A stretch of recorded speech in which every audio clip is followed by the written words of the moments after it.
सध्या सर्वच शाळांमधील शिक्षकांना राज्य शासनानं जनगणनेच्या कामात गुंतवल्याचं चित्र आहे। मात्र खासगी विनाअनुदानित आणि अल्पसंख्याक शाळांमधील शिक्षक तसंच शिक्षकेतर कर्मचाऱ्यांना जनगणनेच्या कामासाठी सक्ती करू नये अशा आशयाची याचिका मुंबई उच्च न्यायालयात दाखल झाली होती।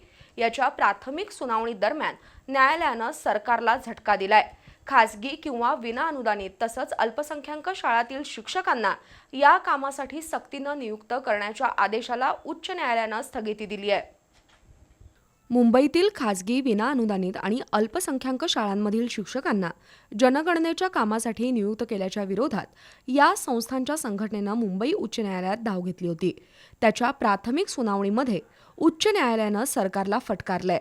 अशा शिक्षकांना जनगणनेच्या कामात गुंतवल्यामुळे विद्यार्थ्यांचा शैक्षणिक नुकसान होत असल्याचा मुद्दा याचिकेत मांडण्यात आला होता। हा मुद्दा गांभीर्यानं घेत न्यायालयानं सरकारला झटका दिलाय।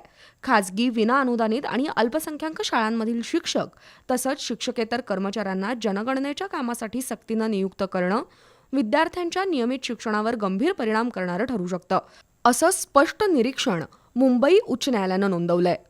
विद्यार्थ्यांच्या शिक्षणाच्या मूलभूत अधिकारालाच त्यामुळे बाधा पोहोचू शकते असं सांगत न्यायालयानं राज्य सरकार आणि महापालिकांकडून जारी करण्यात आलेल्या नियुक्ती आदेशांना अंतरिम स्थगिती दिली आहे। तसंच संबंधित शिक्षक किंवा कर्मचाऱ्यांनी जनगणना कामाला नकार दिल्यास त्यांच्याविरुद्ध कोणतीही सक्तीची दंडात्मक किंवा फौजदारी कारवाई करू नये असे स्पष्ट आदेशही न्यायालयानं दिलेत।